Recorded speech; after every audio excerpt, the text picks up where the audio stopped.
my philosophy in creating a trade plan will always be based on my strength in trading.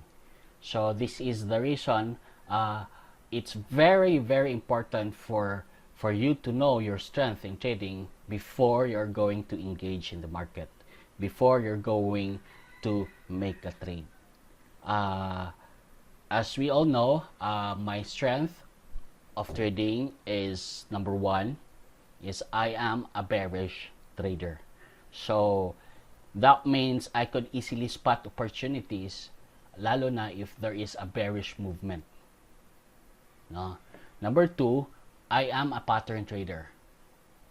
And here, the famous pattern that I have always been telling on my YouTube is the head and shoulders. And through that, I have created a system that really works.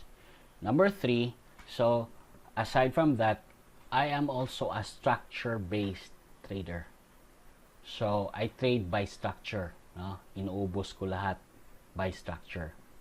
So, again, as for trading is concerned, it is very important to identify yourself, your strength on it.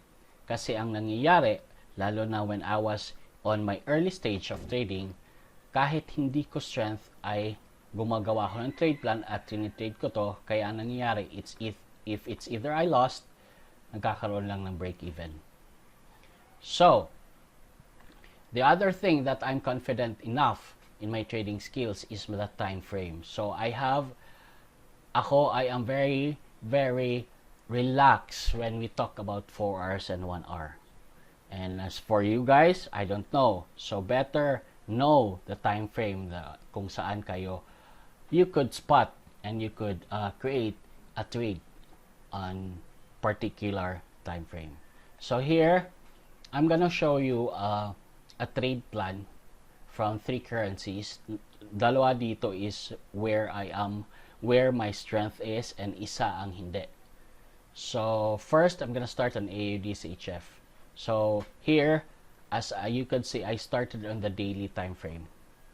Dito sa daily time frame, I spotted a pattern, and of course, based ko itong pattern on the head and shoulder. On the support and resistance. Dito, on the daily time frame, we could see na ito yung roof. Kumbaga, ito yung tinatawag natin na dati naging support, ngayon naging resistance. If you could see, merong head and shoulders dito sa taas. As he break, retest siya, tapos bumaba. So, from there, this is the reason I took. No, dito ako nag-start. No? I measured it at nakita ko, nagkaroon ng 618. So, kaya, there is a possible ABCD formation. Now, again, alam naman natin, in pattern trading, whatever there is the key letter, nandoon ang decision factor. Like sa A, that's the decision factor. B, decision factor. C, decision factor. So, as you could see naman dito po, no, nakikita natin nang sinukat natin ng Fibonacci is talagang 618 na itong letter C. And he tried to akyatin pa, and hindi naman niya inakyat. So, what does this mean? Actually, the possibility naman po is pwede pa nitong akyatin. Right? However, due to some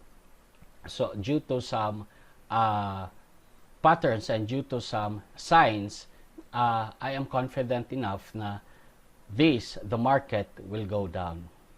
So, from here, nagkaroon na tayo ng pattern, but unfortunately, hindi pa ako pwedeng mag-create ng trade in this. So, what I did, bumaba ako ng 4 hours time frame. No? Dito sa 4 hours time frame, nagkaroon na ng maraming tinatawag na correlating. Diba? Isa na dito is, makikita natin in the 4 hours, meron siyang head and shoulders na nagawa. And actually, na-complete. No? Na-complete na niya yan. ng head and shoulders na yan. Then, isa sa pinag-aaralan ko regarding head and shoulders, etong paakyat na to ay pwede pa na naman ma-trade. No, as long as it will not violate on the right shoulder.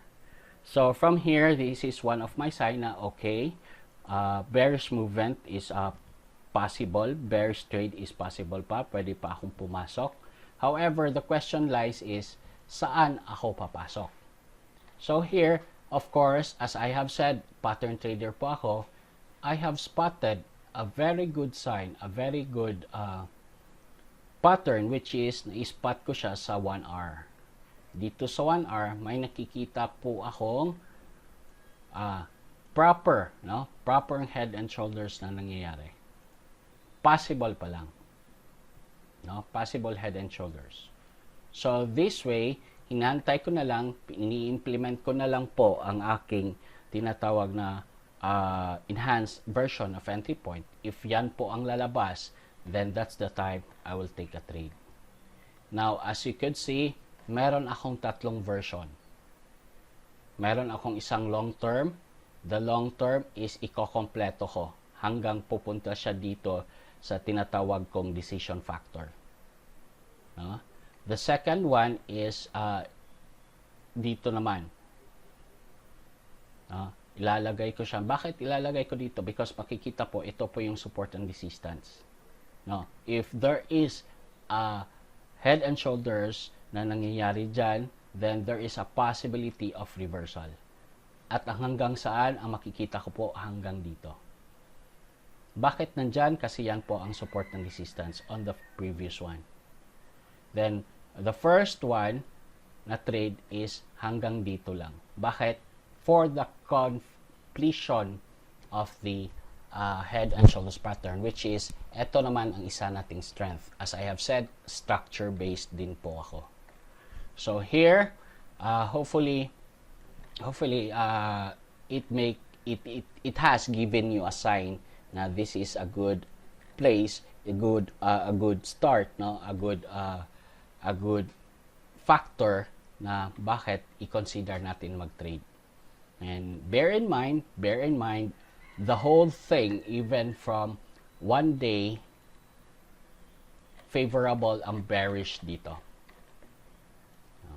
Favorable and bearish dito. Diba? So, let's go for another currency. Dito naman sa currency ng AUD CAD, again, if we will go to day, to daily time frame, so may nakita na naman akong ABCD pattern, which is naka-based ako sa A doon sa support and resistance. At nakikita nyo naman po, that is valid support and resistance, no, on the daily time frame. So, from there, nung sinukat ko, actually, lampas pa siya ng 618. So, from here, pumunta ako ng 4 hours. Dito sa 4 hours, dito ko naman nakita yung pattern kung saan yung pinakagusto ko na i-trade.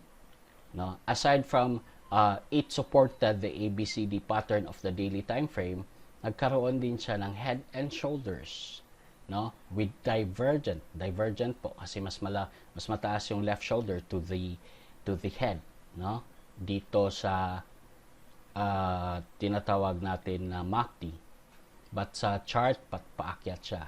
So I'm just waiting na magkaroon ng rejection here and retest at papasok din ulit ako. So, from here, meron akong dalawang prepare.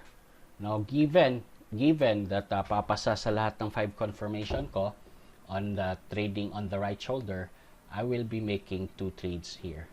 Isa on the completion, no? On the structure based, and pangalawa is the completion of the head and shoulders on 4 hours time frame, at kung saan naman nandoon yung tinatawag nating support.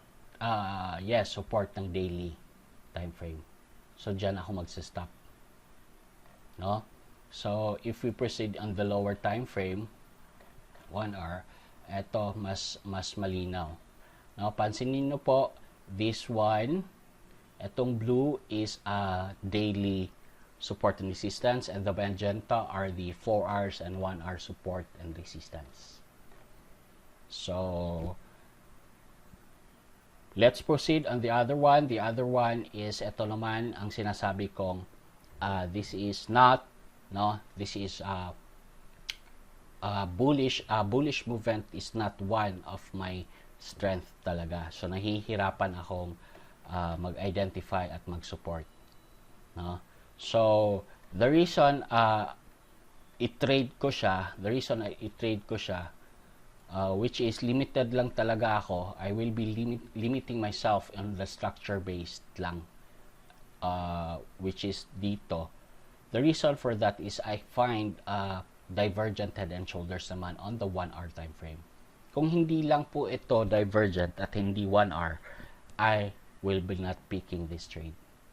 Now, I'm gonna make sure na papasa naman sa ating confirmation. As of sa nakikita ko, I believe na itong the chart will still go down, creating a new low bago siya aakyat.